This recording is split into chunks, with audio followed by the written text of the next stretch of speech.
CORZ stock analysis Tuesday and onwards. Am I buying? I'm covering all that in the short brief 1 minute video, so watch till the end. Looking at CORZ Scientific, it's already sitting at 1485. With this big of a correction made, I'm kind of excited now, you know, because we started cranking up. It's in those corrections that, you know, I look for longs. Because if you remember here, it was like 10 bucks. Now we're 17. Actually, we're 14, 15. But it was 10. Guess who was here trying to take things further up? Well, yeah, me. Since I looked to take the exact same thing higher, but I couldn't, this correction actually comes quite handy.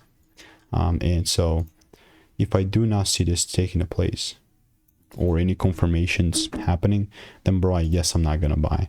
And guess what? That's totally fair, totally fine. There's an abundance of opportunities in the market, and you're trying to force one ticker just because it's not gonna cut it for me. So I'm briefly waiting.